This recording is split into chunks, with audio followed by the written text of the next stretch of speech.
오늘 우리 주신 하나님 말씀은 마태복음 7장 24절에서 27절까지 말씀입니다. 신약 성경 마태복음 7장 24절에서 27절까지 말씀, 우리 다 같이 교독하겠습니다. 제가 먼저 봉독합니다. 그러므로 누구든지 나의 이 말을 듣고 행하는 자는 그 집을 반석 위에 지은 지혜로운 사람 같으리니 비가 내리고 창수가 나고 바람이 불어 그 집에 부딪히되 무너지지 아니하나니 이는 주추를 반석 위에 놓은 까닭이요. 나의 이 말을 듣고 행하지 아니하는 자는 그 집을 모래 위에 지은 어리석은 사람 같으리니 비가 내리고 창수가 나고 바람이 불어 그 집에 부딪힘에 무너져 그 무너짐이 심하니라. 아멘. 자, 오늘은 마태복음 7장 24절에서 27절까지 말씀을 통해서 반석 위에 지은 집 대 모래 위에 지은 집이란 제로 말씀을 증거할 때 많은 은혜 받는 시간 되기를 바랍니다. 오늘 본문에는 두 종류의 사람이 등장합니다. 반석 위에 집을 지은 사람, 또 모래 위에 집을 지은 사람이 등장합니다. 반석 위에 집을 지은 사람은 어떤 사람입니까? 하나님의 말씀을 듣고 행동으로 옮긴 사람입니다. 모래 위에 집을 지은 사람은 누굽니까? 하나님의 말씀을 듣고 행동으로 옮기지 않은 사람이죠.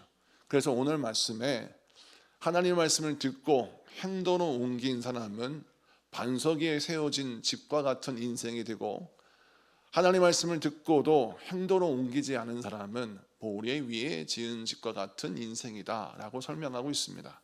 이 두 사람의 인생은 여러분 너무나도 다른 삶의 결과를 낳죠. 비가 내리고 창수가 일고 바람이 불었을 때 반석 위에 지은 집은 견고하고 버텨냅니다. 그런데 모래 위에 지은 집은 바람이 불고 창수가 났을 때 무너져 버리는 것입니다. 그래서 우리가 어떤 기초 위에 집을 짓느냐에 따라서 인생의 결말이 달라짐을 성경을 통해서 보게 됩니다. 그런데 이 말씀을 좀 더 깊게 보기 원합니다. 다른 인생, 다른 기초를 갖고 있는 사람들인데 공통 분모가 있어요. 공통점이 있다는 거죠. 두 가지가 있는데, 우선 첫째는 이 두 사람은 모두가 다 하나님의 말씀을 공평하게 들었다는 것입니다. 생명의 말씀, 구원의 말씀, 축복의 말씀, 그 모든 말씀을 반석 위에 지은 집이나 모래 위에 지은 집이나 똑같이 들었다는 것입니다. 오늘 본문 말씀 24절, 26절을 같이 한번 읽어볼까요? 다 같이 했습니다. 시작. 그러므로 누구든지 나의 이 말을 듣고 행하는 자는 그 집을 반석 위에 지은 지혜로운 사람 같으리니 나의 이 말을 듣고 행하지 아니하는 자는 그 집을 모래 위에 지은 어리석은 사람 같으리니. 아멘. 나의 이 말, 나는 누굽니까? 말씀을 전하시는 예수님이죠. 예수님의 이 말을 듣고 라고 했습니다. 여기에서 살펴볼 것은 예수님이 반석 위에 집을 지은 사람이라고 특별히 사랑해서 이 사람에게는 생명의 말씀을 주시고, 모래 위에 집을 지은 사람은 믿음이 시원찮기 때문에 그에게 생명의 말씀이 아닌 좀 시원찮은 말씀을 주신 것이 아니라는 것입니다. 우리 예수님은 똑같이 두 종류의 사람에게 구원의 말씀, 생명의 말씀, 축복의 말씀을 주셨어요. 그래서 이 두 사람은 하나님의 말씀을 들을 때 충분한 말씀을 들었고, 또 생명의 말씀을 들었고, 그들 인생을 살리는 말씀을 들었어요. 그런데 들었다라고 하는 말씀을 보니까 이 들었다라고 하는 동사가 아쿠라고 쓰여져 있는데, 이 아쿠라고 하는 헬라어는 어떤 의미냐면 단순히 hear, 들었다라는 의미가 아니라 이 말씀을 듣고 이해하고 깨달았다라는 의미를 갖고 있어요.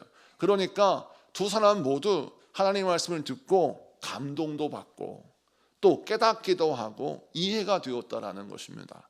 우리가 교회에 와서 설교를 들을 때 때로는 말씀을 통해서 은혜를 받을 때가 있습니다.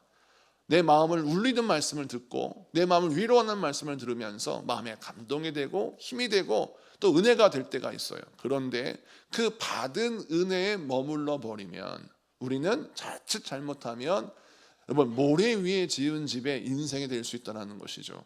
행동으로 옮겨야 우리의 삶의 기초가 반석 위에 세워지는 것입니다. 성경은 반석을 뭐라고 하느냐? 여러분 베드로전서 2장의 말씀에 보면 예수님을 산돌이라고 표현합니다. 그래서 모든 건축물이 세워지는 산돌, 모퉁이돌, 이분이 바로 예수 그리스도다라고 설명하고 있고요. 구약 시편의 말씀을 보면 무수한 성경 가운데 여호와는 나의 반석이시다라고 말씀하고 있습니다. 그래서 반석 위에 세워진 자, 이 사람은 어떤 사람입니까? 나의 삶의 모든 기초가 하나님이시다라는 것입니다. 그러므로 오늘 말씀에 반석 위에 세워진 인생은 다시 말해서 예수 그리스도 위에 세워진 인생이요, 하나님 위에 세워진 인생이라는 것입니다. 자, 그러면 하나님 위에 세워진다, 예수 그리스도의 토대 가운데 세워진다, 이것이 어떤 의미입니까? 구체적으로 쉽게 이해하자면 예수님의 말씀을 듣고 그 말씀을 따라 행하면서 나의 삶의 모든 기초를 예수님께 두는 것을 설명합니다. 자, 다시 말해서 내가 하나님의 말씀을 들었어요. 그 말씀이 나의 생각의 기초를 바꿉니다. 옛날에는 내 생각의 모든 결정권이 나에게 있었어요. 내 생각대로 판단하고 내 생각대로 결정했습니다. 그런데 예수님의 말씀을 듣고 나의 생각의 기초를 하나님께 두었어요. 예수님께 두었어요. 그러자 내가 판단하고 생각하는 모든 기준이 하나님의 말씀에 있는 것입니다. 하나님의 말씀에 기초해서 옳고 그름을 구별하는 것이죠. 여러분, 창세기에 보니까 아담과 하와가 왜 타락하게 되었습니까? 사탄의 유혹을 받고 그가 먹지 말아야 할 선악을 알게 해준 나무 열매를 먹었죠. 자, 그때 선악을 알게 해준 나무 열매를 먹는 것이 왜 죄입니까? 여러분, 선악의 판단의 기준은 하나님께 있습니다. 근데 사단은 우리를 어떻게 유혹하냐면 선악의 판단의 기준을 네가 정할 수 있다라고 말합니다. 여러분, 선악의 판단의 기준을 내가 정한다면 얼마나 이것이 간편한 인생입니까? 이것이 나에게 유리하면 선이에요, 나에게 불리하면 악입니다. 이것으로 이중잣대를 가지고 나의 인생도 그냥 마음대로 살 수 있고 타인의 인생도 마음대로 가둘 수가 있는 거예요. 자, 그렇게 인간이 선악의 기준을 결정해 버리면 힘을 가진 사람이 힘이 선이에요. 힘이 법입니다. 그래서 자기 생각대로 자기 힘대로 모든 것을 통치하고 다스릴 수 있죠. 이것이 바로 지옥인 것입니다. 그런데 여러분, 선의 뜻은 선을 결정하는 분이 하나님이시면 어떤 일이 벌어집니까? 우리가 하나님의 불변의 선, 하나님의 옳다고 여기시는 그 선의 기준을 따라 인생을 살면 우리 삶은 명확해집니다. 하나님의 말씀에 순종하면 그의 인생은 복된 삶이 되고 하나님의 말씀을 떠나게 되면 그의 인생은 불행하게 되는 것이죠.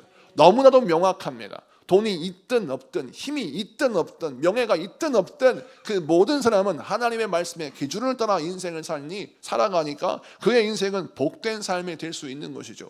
우리가 생각할 때 내 생각을 따라 살아가는 사람이 참 복된 삶인 것 같지만 그건 착각이에요. 여러분, 생각해 보십시오. 내가 내 인생을 구원할 수 있습니까? 한번 생각해 보세요. 내가 내 인생을 설계하고 내 생각대로 살아가는 인생이 참 즐거울 것 같지만 여러분, 그건 저주고 불행이에요. 우리 아이들이 어렸을 때 항상 어떤 생각을 합니까? 엄마, 나에게 좀 맡겨주세요. 내 생각대로 좀 해볼게요. 나에게 좀 맡겨주세요 라고 자녀들이 말할 때가 있어요. 근데 부모는 뭐라고 합니까? 너는 아직 어려. 너의 생각 따라 너의 인생을 결정할 수 없어. 어머니, 아버지, 걱정하지 마세요. 저도 생각이 다 있어요. 여러분, 그때는 정말 세상을 다 가진 것처럼 세상의 모든 것을 다 이룰 것처럼 말하지만 시간이 지나면 지날수록 뭘 깨닫습니까? 내가 부족함을 철저히 깨달아요. 20대는 모른다니까요. 30대는 몰라요. 50대, 60대가 되었을 때 내가 인생을 잘못 살았다, 이걸 깨달을 때가 옵니다. 그러면서 무슨 생각을 합니까? 내가 30대로 돌아간다면 그렇게 인생 선택 안 했을 텐데, 내가 10대로 돌아갔을 때면 내가 그렇게 인생 안 살았을 텐데, 왜 그때 내가 놀고 왜 내가 그런 결정을 했을까? 인생에 후회할 때가 있지 않습니까? 여러분, 안 그렇습니까? 저도 10대 때를 돌아간다면 좀 더 공부를 더 열심히 할걸, 그러면 지금 더 훌륭한 목사가 됐을 텐데 라고 하는 후회가 남을 때도 있어요. 그런데 그 후회를 돌이킬 수 없죠. 그래서 우리는 무엇을 생각합니까? 내 생각과 결정을 따라 세워지는 인생은 불행한 인생이에요. 복된 인생이 아닙니다. 여러분, 의사에게 내 몸을 맡깁니다. 치료하기 위해서요. 그런데 만약 내 몸을 내가 고쳐야지 왜 의사가 고쳐?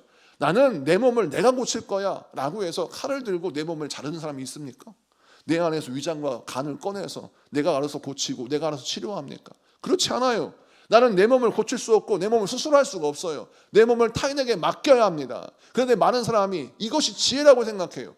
지식을 가지고 있는 사람에게 내 몸을 맡겨서 치료하고 수술하고 고치는 것이 지혜입니다. 그런데 사람이 교만하게 돼서 아니 왜 내 인생을 남에게 맡겨? 왜 내 몸을 남에게 맡겨? 그래서 스스로 아무약이나 조합해가지고 칵테일 만들어서 먹어요. 어떤 일이 벌어지면 재앙인 거예요. 그건 아무리 똑똑한 사람이라 할지라도 내 몸을 내가 고칠 수 없음을 아는 게 상식인 것입니다. 그것처럼 우리 인생에 마찬가지입니다.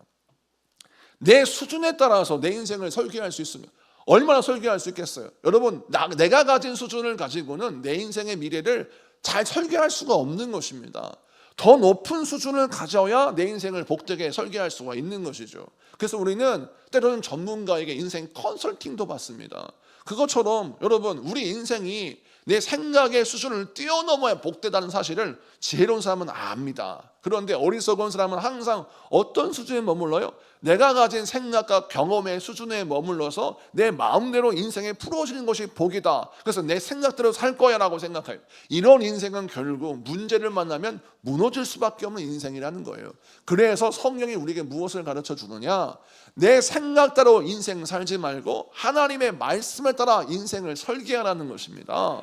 그래서 하나님의 말씀을 듣고 감동받는 차원에서, 도전받는 차원에서 머물지 말고 그 말씀을 따라 나의 인생을 다시 한번 바꿔보라는 거예요. 그러면 내 인생을 어떻게 바꿔야 합니까? 하나님의 말씀을 듣고 생각의 기초를 예수님께 두는 것입니다. 옛날에는 내 생각대로 인생을 살았는데 이제는 하나님의 말씀대로 내 생각을 결정하는 거예요. 또 내가 인생을 살아갈 때 관계를 설정하고 어떤 삶의 방향을 설정할 때에도 하나님의 말씀을 기초하는 것입니다. 그래서 내가 복된 관계인지 악한 관계인지, 내게 화가 되는 관계인지 복된 관계인지를 분별해서 관계를 재정립하고, 또 우리 인생 가운데 올바른 방향이 어디에 있는지를 하나님의 말씀을 통해서 헤아리면서 복된 길, 또 하나님 은혜의 길을 선택하는, 인생의 길의 방향을 선택하는 것도 하나님의 말씀에 기초하여 선택하면 그 인생의 결말은 달라지겠죠. 여러분, 마음도 마찬가지입니다. 우리의 마음이 나의 생각, 나의 감정에 기초되어 있다면 그 사람의 마음은 절대 남을 행복해 줄 수 없으면, 내가 기분 나쁘면 모두가 기분 나쁜 거예요. 제가 어렸을 때 친구네 집에 놀러 갔는데 그 친구의 말이 뭐라냐면, 야, 오늘 우리 아버지가 오늘 기분이 안 좋으셔. 그러니까 우리는 우리 방에 들어가서 조용히 숨어 있어야 돼. 저는 그것이 이해가 안 갔어요. 저는 어렸을 때도 아무리 부모님이 힘들고 어려워 자식에게 별로 티를 안 냈거든요. 그러니까 우리는 항상 우리의 인생을 잘 살 수 있었어요. 근데 제 친구는 어떤 문제가 있느냐, 자기 아버지의 기분의 상태에 따라서 집안의 온도가 결정되는 거예요. 아버지가 만약 밖에 나가서 어려운 일이 있었어, 그러면 술을 잔뜩 먹고 와가지고 집안이 살얼음판이 되는 거예요. 한여름에도 그 집안에 딱 들어가면 추운 겨울이에요. 애들이 벌벌벌 떨어요. 또 반대로 아버지가 모든 일이 잘 돼, 그러면 한겨울이라도 막 한여름같이 돼가지고 아버지가 기분 좋아가지고 다들 나오라고 해요. 자식들 다 나오라고 해요. 다 잠자고 있는데 새벽 1시건 2시건 상관없이 술 거나하게 취해가지고 다 나와서, 얘들아 내가 너를 위해서 얼마나 노력하는 줄 아냐, 내가 기분 조리 있다 하면서 막 술주정을 막 하면서 기분 좋아해요. 근데 중요한 건 아버지의 그 희노애락이 가족에게는 기쁨이 되지 않더라는 거예요. 여러분, 왜 그렇습니까? 그런 폭풍 같은 아버지는 자기의 감정과 자기의 마음이 모든 가족들의 기초이기 때문에 그렇습니다. 자기는 자식들을 위해서, 가족들을 위해서 희생한다 말하지만 정작 그 사람은 가족들에게 재앙이요, 짐이요, 고통이 될 수 있다는 사실이에요. 반대로 여러분, 하나님께 기초된 마음을 가져보십시오. 어떤 일이 벌어집니까? 나의 희노애락이 다른 사람에게 상처나 다른 사람의 아픔이 되는 것이 아니라 오히려 나의 인생의 모든 감정들을 하나님께 두어서 하나님의 성품을 품고 하나님의 성품대로 인생을 살면 힘들고 어려운 일이 있다 할지라도 자녀에게 상처를 주거나 내 사랑하는 가족들에게 아픔을 주는 그런 어리석은 선택을 하지 않는다라는 것이죠. 내가 힘들게 인생을 살아가고 자식들을 위해서 고생을 한다면 그 고생을 생색내지 않고 자녀에게 기쁨을 줄 수 있는 사람이 되어야 하는데 우리는 그렇지 않을 때가 많다는 겁니다. 그래서 우리가 행복한 삶을 살려면 생각, 감정, 선택 모든 기초가 나에게 머물지 말고 예수께 여러분 세워지는 여러분에게 축복합니다. 그래서 성경은 무엇을 강조하냐면 어떻게 세워지느냐가 중요한 게 아니라 어디에서 세워지느냐가 중요하다. 이걸 설명하는 거죠. 그래서 벽돌로 집을 짓느냐, 나무로 집을 짓느냐, 지푸라기로 집을 짓느냐 나도 중요하지만 더 중요한 것은 어디 위에 세워지느냐가 중요한데, 우리의 인생이 나의 생각 위에 세워지느냐 아니면 하나님의 말씀 위에 세워지느냐, 여기에 우리 인생이 무너질 것인가 세워질 것인가, 견고히 버틸 것인가 파괴될 것인가, 그 기로의 결말이 결정된다는 사실이에요. 여러분, 하나님의 말씀을 듣고 믿음으로 선택하고 믿음으로 주 예수 그리스도의 말씀 위에 세워진 인생 되신 여러분에게 축복합니다. 두 번째 공통점이 무엇이냐면, 여러분, 모래 위에 세워진 집이나 반석 위에 세워진 집이나 비가 내리고 창수가 나고 바람이 불어 집에 부딪히는 것은 똑같다는 것입니다. 성경 말씀 25절 27절 말씀을 보겠습니다. 25절 27절 다 같이 읽습니다. 시작. 비가 내리고 창수가 나고 바람이 불어 그 집에 부딪히되 무너지지 아니하나니 이는 주추를 반석 위에 놓은 까닭이요 비가 내리고 창수가 나고 바람이 불어 그 집에 부딪힘에 무너져 그 무너짐이 심하니라. 아멘. 오늘 말씀 보니까 두 집 다 똑같은 문장으로 쓰여져 있죠. 비가 내리고 창수가 나고 바람이 불어 그 집에 부딪혔습니다. 믿음이 좋은 반석 위에 세운 인생이라 할지라도 환난은 다가옵니다. 질병은 다가옵니다. 인생의 어려움과 시험이 찾아온다는 사실이에요. 그리고 여러분, 또 믿음이 적은 자, 모래 위에 세운 집과 같은 인생이라고 해서 하나님이 막 갑자기 무서운 시험을 허락하시고 환난을 더하셔서 믿음 있는 사람보다 믿음 없는 사람이 더 큰 시험을 당하는 것이 아니라는 거예요. 둘 다 똑같이 동일한 고난과 아픔과 고통을 겪는다라는 것입니다. 여러분, 그래서 이 말씀을 통해서 우리가 무엇을 알 수 있어요? 믿음이 있든 없든 비가 내리는 인생, 또 환난과 고난이 찾아오는 인생은 똑같습니다. 그런데 고난이 찾아오는 것을 피할 수는 없지만 그 고난을 해결하는 방법은 달라요. 자, 여러분, 고난을 해결하는 방법 어떻게 해결합니까? 반석 위에 세워진 인생은 하나님의 말씀을 통하여 고난을 소화해냅니다. 하나님의 은혜로 고난을 소화해내요. 그런데 모래 위에 세워진 집의 인생은 항상 내 생각, 내 방식대로 문제를 해결하려고 하는 것입니다. 이렇게 문제를 풀어가는 방법, 내 인생에 닥친 비바람의 문제를 어떻게 해결하느냐, 인생의 문제와 시험을 해결하는 방법에 따라서 어떤 사람은 모래 위에 지은 집이 되고 어떤 사람은 반석 위에 지은 집이 되더라는 것입니다. 이 차이를 바르게 알 수 있는 방법은 어디에 있냐? 말씀에 있는데, 말씀의 사무엘상 1장을 보면 두 여인이 등장합니다. 브닌나와 한나가 등장하죠. 자, 엘가나라고 하는 사람이 두 명의 아내를 두고 있었습니다. 그 당시에는 일부 다처제가 그냥 일반화가 되어 있었기 때문에 오늘날 그 생각과는 좀 다르죠. 우리가 이해할 수 없습니다. 근데 그 당시에는 일부 다처제가 일반적이었습니다. 근데 엘가나가 두 명의 아내를 두고 있었는데 한 명은 브닌나와 한 명은 한나였습니다. 우리가 다 알다시피 한나는 남편의 사랑을 받았지만 자녀가 없었고, 브닌나는 자녀는 있었지만 남편의 사랑을 한나보다 덜 받았어요. 성경 말씀 보겠습니다. 사무엘상 1장 4절에서 6절 말씀을 보겠습니다. 다 같이 읽습니다. 시작. 엘가나가 제사를 드리는 날에는 제물의 분깃을 그의 아내 브닌나와 그의 모든 자녀에게 주고 한나에게는 갑절을 주니 이는 그를 사랑함이라. 그러나 여호와께서 그에게 임신하지 못하게 하시니 여호와께서 그에게 임신하지 못하게 하심으로 그의 적수인 브닌나가 그를 심히 격분하게 하여 괴롭게 하더라. 아멘. 오늘 말씀 보니까 브린나와 한나의 인생을 비교해 보면 브린나도 결핍과 문제가 있는데 그것이 무엇이냐? 남편이 대놓고 한나를 더 사랑하는 것입니다.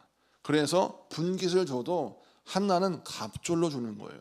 자기는 자식을 낳았고 가정을 돌보며 헌신을 하는데 그 헌신과 사랑은 아랑곳하지 아니하고 한나만 더 사랑하는 엘가나 때문에 이 브닌나가 마음에 고통과 아픔이 있죠. 그래서 그 고통과 아픔을 어떻게 풀어냅니까? 한나를 괴롭히고 격분시키는 것으로 풀어냅니다. 여러분, 인생은 누구나 결핍이 있고 누구나 문제가 있습니다. 불임나는 자녀는 가지고 있었지만 남편의 사랑을 받지 못해요.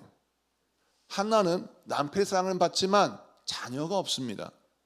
여러분, 이와 비슷한 장면이 어디서 등장해요? 창세기 29장에 보면 야곱의 두 아내가 있는데 그때에도 여러분 라헬과 레아가 있습니다. 그런데 레아는 남편에게 사랑을 받지 못해요. 얼굴이 못생기고 매력이 없어서 남편은 레아를 보는 둥 마는 둥 하는 거예요. 그리고 누구만 사랑합니까? 라헬만 사랑합니다. 그러자 대놓고 남편이 자기는 싫어하고 라헬만 사랑하니까 이 레아의 입장에서 큰 상처와 아픔이 되죠. 자, 레아는 남편의 사랑을 받지 못합니다. 그런데 하나님이 그에게 무엇을 주셨어요? 자녀를 주셨어요. 근데 그 자녀를 주셨는데 그 자녀를 낳을 때 레아가 뭐라고 이름 짓냐면 루벤이라는 이름을 짓는데, 루벤의 이름을 지으면서 뭐라고 고백하냐면 하나님이 나의 괴로움을 돌보셨다 이렇게 고백하고, 시므온을 낳았을 때는 뭐라고 고백하냐면 하나님이 나의 괴로움을 들으셨다라고 고백하고, 유다를 낳았을 때에는 하나님께 찬송하리로다 라고 찬양하며 이름을 짓습니다. 그러니까 레아는 힘들고 어려운 삶의 고통 속에서 자녀의 이름을 짓고 자녀를 낳을 때마다 항상 하나님께 영광 돌리며 자기 인생의 모든 괴로움을 하나님의 은혜로, 하나님의 능력으로 풀어내는 것을 보게 됩니다. 자, 레아도 똑같이 결핍을 갖고 있어요. 불임나 같은 똑같은 결핍을 갖고 있습니다. 똑같은 상황이에요. 불임나도 남편의 사랑을 받지 못하고 레아도 남편의 사랑을 받지 못합니다. 그런데 결과는 완전히 달라집니다. 불임나는 하나님께서 축복하신 자에서 벗어나고, 이 레아는 하나님이 축복하신 사람의 주인공이 되죠. 열조의 무덤에 같이 묻히는 자가 누군지 아십니까? 라헬이 아니에요. 레아예요. 라헬은 그냥 길가에 묻히게 되고, 열조의 무덤에 묻히는 자, 그야말로 아브라함의 가문에서 인정받은 며느리로 무덤에 묻힌 자는 레아예요. 그러니까 여러분, 인생의 역사를 보면 누가 최후 승리를 거두느냐? 하나님께 내 인생의 기초를 두고 하나님의 말씀을 통하여 내 인생을 풀어내는 자, 이런 사람이 하나님께 복을 받고 은혜를 받는다라는 거예요. 우리 하나님은 여러분에게 모든 승리를 약속하지 않으셨어요. 많은 사람이 생각할 때 내 인생은 모든 승리가 하나님의 약속이다, 착각이에요. 우리 인생은 모든 승리를 약속받은 것이 아니라 최후 승리를 약속받았습니다. 할렐루야. 그래서 우리는 인생을 살아갈 때 패배와 고통과 아픔과 염려를 경험할 때마다, 인생의 패배를 경험할 때마다 낙심하지 말아야 될 게, 지금 패배하고 지금은 어려움을 당하지만 최후 승리는 나에게 허락되어 있다고 믿어야 됩니다. 최후 승리를 믿는 자들은 어떻게 신앙생활을 해요? 인생의 문제를 만났을 때 이 인생의 문제를 상처로 바꾸지 않아요. 인생의 시험을 가시로 바꾸지 않습니다.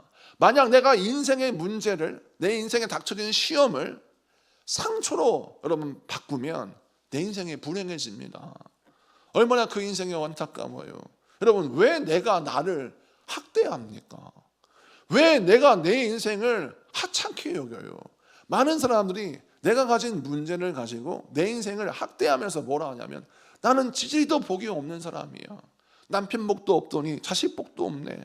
나는 지지도 복이 없는 사람이야. 내가 어렸을 때 이렇게 가난하게 살아났는데 정작 성인이 되어서 살만하니까 또 가난이 나에게 찾아왔네 라고 하면서 나의 인생을 학대하는 사람의 특징이 무엇입니까? 항상 내 판단의 기준에 따라서 인생의 과정이 실패라고 해서 최후 승리까지 포기해버리는 사람들의 특징이에요. 그런데 반대로 여러분, 하나님께 영광 돌리며 내 인생의 모든 문제를 기도의 제목으로 풀어가는 사람, 신앙의 문제를 풀어가는 사람을 보십시오. 인생의 상처가 여러분 영광의 통로로 바뀝니다.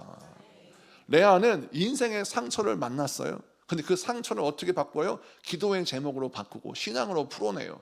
그러자 그 인생의 상처가 축복의 통로가 되고 영광의 통로가 됩니다. 여러분, 사랑은 라헬이 다 받은 것 같아요. 그런데 정작 하나님의 복은 누구에게 주어졌습니까? 레아에게 주어졌죠. 물론 요셉이 라헬의 아들인 건 사실이에요. 그러나 여러분, 역사를 길게 보세요. 모세가 누구 아들인 줄 아십니까? 레아의 후손이에요. 아론과 모세, 레아의 후손이지 라헬의 후손 아니에요. 여러분, 다윗이 누구의 후손입니까? 다윗의 할머니가 라헬이 아니에요. 레아예요. 메시아가 이 땅에 누구의 계보를 통해 오셨습니까? 레아의 계보를 통해서 오신 거와 똑같은 거예요. 예수님의 족보에 라헬이 오른 게 아니에요. 레아가 올라가요. 그만큼 하나님의 은혜가 레아에게 부어졌습니다. 최후 승리는 레아에게 허락되어졌어요. 왜 그렇습니까? 인생의 모든 문제와 시험을 기도의 제목으로 풀어냈기 때문에 그렇습니다. 여러분, 신앙생활 하면서 우리가 어떻게 결단하고 작정해야 되냐면, 하나님, 내게 주어진 문제, 내게 주어진 시험, 내게 주어진 고난과 고통, 이거 피하지 않겠습니다. 어차피 도망가도 그 자리에 똑같은 시험이 있고 그 자리에 똑같은 문제가 있을 텐데, 하나님, 이 시험을 이길 수 있는 능력을 허락하여 주시옵소서.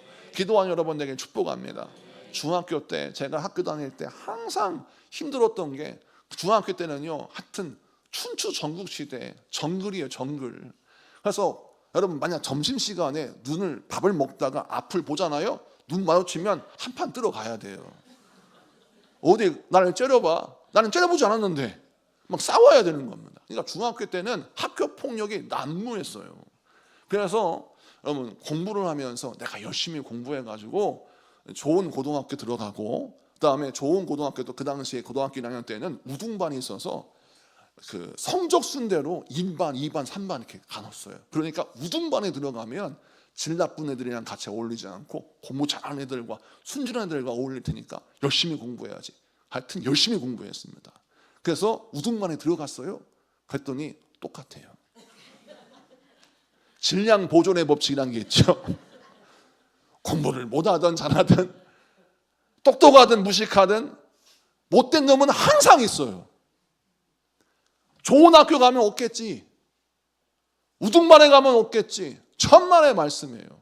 이기적이고 약한 사람 괴롭히고 약한 사람 것을 뺏고, 이런 사람이 존재하다는 사실이에요. 그때 그래서 제가 얼마나 절망했는지, 하나님, 왜 저를 사랑하지 않으십니까? 이렇게 힘들고 어려울 때 왜 저를 외면하십니까? 라고 진지하게 기도했는데, 하나님께서 말씀하시기를 좋은 환경 찾지 말고 네가 그 환경을 바꾸라고 말씀하셨어요. 그때 큰 은혜 받았습니다. 그래서 하나님이 전도하라고 말씀하셨어요. 고등학교 때 전도하기 시작했습니다. 학교에서 학교 폭력을 자행하는 아이들, 그리고 학교에서 문제를 일으키는 아이들에게 찾아가서 미친 척 예수를 전했습니다. 너 이렇게 가면 지옥 간다.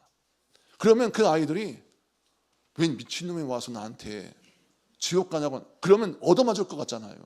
근데 실제로 그 아이들이 지옥은 가기 싫어요. 그래서 저한테 이렇게 말합니다. 그럼 지옥에 안 가려면 어떻게 해야 되냐? 라고 물어봐요. 깜짝 놀랐어요. 그 아이들도 나쁜 짓을 하고 살지만 지옥 가긴 싫은 겁니다. 바르게 살고 싶어요. 그래서 하는 말이, 내가 지금 망가져버린 인생이고 이렇게 인생을 살다 보니까 내가 새로 바꾼다는 거, 종교를 가진다는 거, 인생을 바꾼다는 거, 이게 나한테 안 어울리는 것 같은데, 실제로 많은 아이들이 그렇게 그냥 망가진 대로 인생을 살아가는 게 익숙했어요. 그 아이들에게 복음을 전하고 예수를 전했을 때, 고3이 올라갔을 때는요, 고3 3학년 11반 그 반을요, 반절을 전도했어요.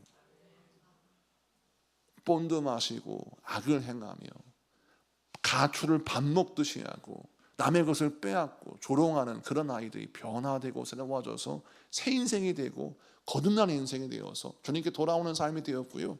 제가 이름을 거론하지 않은 이유는 지금 군산에서, 서울에서 어엿한 교회의 집사로, 권사로, 집안의 가장으로 멀쩡하게 잘 살고 있기 때문에 그들의 과거를 밝힐 수가 없어요. 그런데 그들의 학창 시절을 보면 악한 삶이었고 잘못된 인생이었고 그릇된 인생이었어요. 그런데 그들의 인생을 탓하지 아니하고 저주하지 아니하고 그 인생을 바꾸겠다고 결단하였을 때 그들의 인생이 바뀌어지다는 겁니다. 여러분, 질량의 보존의 법칙은 여러분에게도 적용됩니다. 좋은 환경 찾으러 도망다니면 도망다닐수록 똑같은 사람이 그 공동체에 존재합니다. 어떻게 바뀌어야 합니까? 환경이 바뀌는 게 아니라 사람이 바뀌어야 합니다. 어떤 사람이요? 내가 바뀌어야 하는 것입니다.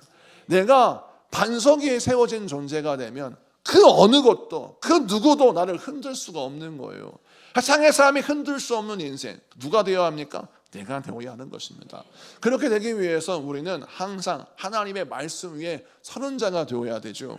하나님의 그 은혜 안에 사는 자가 되어야 하는 것입니다. 어떤 사람을 만나도 하나님이 나와 함께 하셔서 이 문제를 해결할 것이고, 어떤 문제를 만나도 하나님이 나와 함께 하셔서 이 문제를 풀어가실 것이라고 확신하고 기도해야 하는 것입니다. 그러기 위해서 오늘 이 말씀을 통해서 우리가 무엇을 결단해야 되느냐, 주여 내 인생의 모든 문제를 기도의 제목으로 바꾸게 하시고 그 기도를 통하여 승리하는 자가 되게 하여 주시옵소서. 기도하는 여러분에게 축복합니다. 또한 여러분, 반석 위에 세워진 인생의 특징을 보면, 집을 지을 때 모든 건축가들은 집을 지을 때 말입니다, 목적을 갖습니다. 이 집이 무엇을 위해 존재해야 하는가라는 목적을 가지고 있어요. 예를 들어서 교회를 짓는다라고 하면 어떤 목적을 가져야 됩니까? 예배의 초소가 되어야 합니다. 그러기 위해서 설계부터 달라져야 돼요. 교회를 짓는 거니까 교회는 예배당이 은혜롭게 예배드릴 수 있는 초소가 되어야 합니다. 우리 교회는 은혜롭게 약인과 보너스라는 이렇게 기둥이 있는데, 이 기둥이 지금은 뭐 당연한 것이지만 신축 공법에 의하면 이렇게 기둥이 없이, 사각지대가 없이 예배드릴 수 있는 건물을 지을 수가 있어요. 왜? 예배당은 모두가 다 앞에 설교자를 바라볼 수 있어야 하니까 시각에 사각지대가 없도록, 방해되는 것이 없도록 기둥을 없애는 건축 기술을 가지고 있는 거예요. 또 음향이 되게 중요하겠죠. 건축을 설계할 때 처음부터 음향을 염두에 두고 모든 좌석의 구석구석마다 말씀이 잘 들릴 수 있도록 음향을 설계를 합니다. 그래서 실제로 요즘 교회를 건축할 때 40억 공사를 한다고 하면 그 중에 3억은 음향 설계 공사가 진행된다는 거죠. 그만큼 건물을 짓는 것도 중요하지만 음향 설계도 중요하다는 거예요. 제가 일부만 이 말씀을 드렸는데, 이것처럼 교회를 지을 때 분명한 목적이 바로 세워져야 그 건축의 설계가 달라지는 거예요. 집을 세울 때는 맨 먼저 무엇이 결정되어야 하느냐? 여러분, 목적이 결정되어야 합니다. 내가 인생을 세워나가는데, 그리스도 안에서 내 인생을 세워나가는데 어떤 목적을 가지고 인생을 살아갈 것인가, 이걸 고민해야 되겠죠. 여러분, 한나도 마찬가지였습니다. 자기 인생의 결핍의 문제를 가지고 기도를 해요. 그런데 막상 막연하게 아들 주세요, 자식 주세요라고 기도하지 않았어요. 뭐라고 기도합니까? 이렇게 기도합니다. 사무엘상 1장 11절 다 같이 있습니다. 사무엘상 1장 11절 다 같이 있습니다. 시작. 서원하여 이르되 만군의 여호와여, 만일 주의 여종의 고통을 돌보시고 나를 기억하사 주의 여종을 잊지 아니하시고 주의 여종에게 아들을 주시면 내가 그의 평생에 그를 여호와께 드리고 삭도를 그의 머리에 대지 아니하겠나이다. 아멘. 오늘 말씀 보니까 한나가 하나님께 기도하면서 뭐라고 간구하냐면, 하나님, 내가 서원하겠습니다. 하나님과 약속을 하겠습니다. 이 약속은 누구도 깰 수 없는 약속인데, 그것이 무엇이냐? 하나님, 나에게 아들을 주시면 그 머리에 삭도를 대지 않겠습니다. 이게 무슨냐? 나실인으로 내 아들을 바치겠다는 겁니다. 나실인이 뭡니까? 평생토록 하나님만 섬기고 살아가는 주의 종으로 만들겠다는 결단이에요. 사실 이 결단이 쉬운 결단이 아니죠. 아들이 많지도 않고 아예 자녀가 없는데, 자녀가 없는 한나가 드릴 수 있는 기도는 아닌 거예요. 왜? 자녀가 많은 가운데 한 아이를 드리면 모르겠지만, 자녀가 한 명도 없는데, 아직 내게 주신 것이 아무것도 없는데, 그 무의 상태에서 아들 하나 주시면 그 아들 하나를, 첫 아들을 하나님께 드리겠습니다는 결단을 했단 말이에요.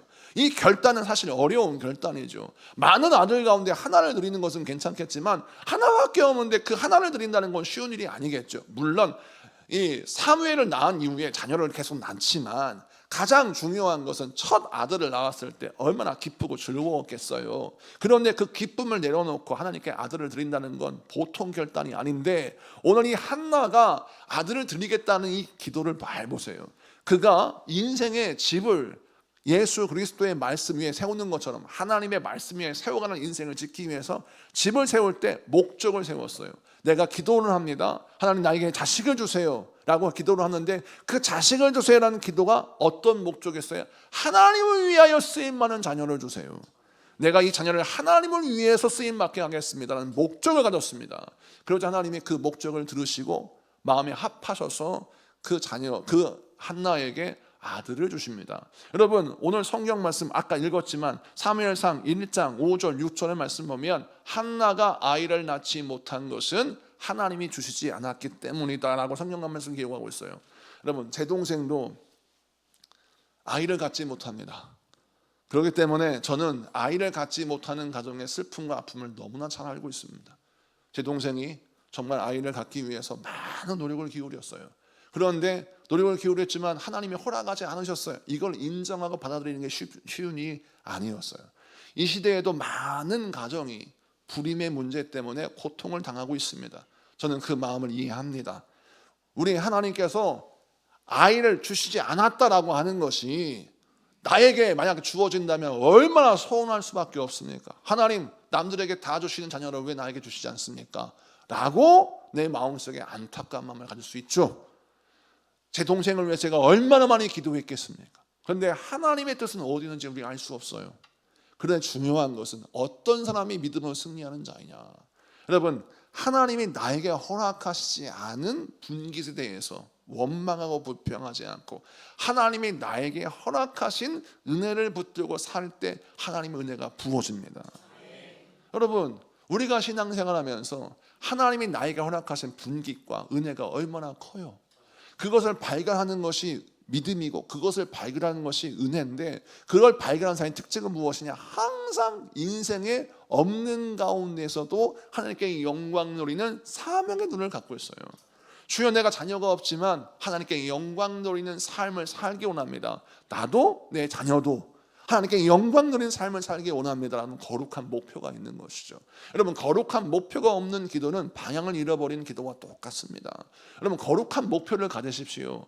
여러분 기도할 때 어떤 목표를 가지고 기도하고 있습니까? 여러분의 기도가 어떤 방향을 향해 기도하고 있습니까? 주여 나의 가정을 축복하시고 나의 인생을 축복하시고 내 자녀를 축복해 주시옵소서 기도하지만 그 축복이 과연 무슨 어떤 목적을 위해서 기도하는 기도입니까? 여러분의 성공이 과연 하나님께 복이고 가족에게 복입니까? 많은 사람들이 자신의 소원을 주 앞에 아뢰지만 그 소원이 어떤 목적을 갖고 있는지 망각합니다. 대다수는 여러분 거룩한 목적을 가지고 있는 듯 하나 그 축복을 받으면 그 복을 받으면 많은 사람들이 자기의 욕심을 채우고 자기의 향락과 쾌락을 채우는데 그 복을 사용합니다. 그리고 자기를 높이는 데 사용하고 그 복을 누리는 데 그 복을 사용합니다. 그리고 가족에게 상처를 주거나 주변 사람에게 상처를 주거나 또 많은 사람들 위에 군림하는 것으로 전락해 버리죠. 그래서 우리가 신앙생활할 때 어떻게 신앙생활이 중요하냐면 내가 하나님께 기도할 때 그 기도의 모든 제목들이 어떤 방향성과 목적을 가지고 있는지를 늘 살펴야 하는 것입니다. 그래서 하나님 나의 인생에 바른 목적이 회복되게 하셔서 나를 축복하게 하시사 주여 내가 주를 위해 쓰임받게 하여 주옵소서 내 자녀가 주를 위해 쓰임받게 해 주시옵소서 기도하는 자에게 여러분 모래 위에 세운 집의 인생이 아니라 반석 위에 세운 집의 인생의 복을 주실 줄로 믿습니다. 말씀을 마치고 정리합니다. 여러분 모래 위에 세운 집은 반석 위에 세운 집과 똑같은 모양을 하고 있습니다. 겉으로 볼 때는 전혀 문제가 없어요. 그런데 언제 그 집이 무너질 것인지 아니면 버텨내며 생존할 것인지 판단이 되어집니까? 바람 불고 창수가 나며 또 비바람이 몰아칠 때 인생의 환난과 고난이 찾아왔을 때 그 집의 인생의 결론이 여러분 드러나게 되는 것입니다. 아, 저 집은 모래 위에 세운 집이었구나. 아, 저 집은 반석 위에 세운 집이었구나. 판단이 결론이 딱 나는 거예요. 여러분 우리가 반석 위에 세운 집이 되려면 어떻게 신앙생활을 해야 돼요? 하나님의 말씀을 듣고 그 말씀을 따라 내 생각과 마음과 선택의 기초를 바꿔야 합니다. 하나님의 말씀을 듣고 그 말씀을 따라 여러분 나의 인생을 재해석해야 합니다. 내가 가지고 있는 인생의 문제, 시험의 문제, 여러 가지 고통의 문제들을 기도로 풀어가고 신앙으로 풀어가서 원망과 또 불평과 남들을 미워함으로 풀어가는 것이 아니라 감사, 기쁨과 하나님께 기도하는 것으로 내 인생의 문제를 풀어가서 여러분의 삶이 기도의 응답을 받는 삶이 되기를 축복합니다. 그리고 반석 위에 집을 지으려면 분명한 목적이 있어야 합니다. 반석 위에 집을 세울 수밖에 없는 목적을 가진 사람은 기초로 공사를 단단히 할 수밖에 없는 것이죠. 모든 건축은 설계를 할 때 몇 층으로 지을지 여러분 계획을 세우고 용도를 세우고 건축 설계를 시작합니다. 그렇기 때문에 건축 설계가 딱 되면 무엇도 합니까? 5층짜리 건물을 세우려면 그 5층, 10층이든 간에 그 건물의 기초 공사를 튼튼히 하는 것처럼 여러분의 인생이 하나님께 세워지기 위하여 말씀 위에 기초 공사를 튼튼히 하여서 흔들리지 않는 목적과 목표를 가지고 인생에 나아가 여러분의 인생의 삶의 건축이 하나님의 목적에 부합하고 하나님의 기뻐하시는 목적이 이루어지는 인생 되는 여러분 되기를 축복합니다. 우리 다 같이 기도합시다.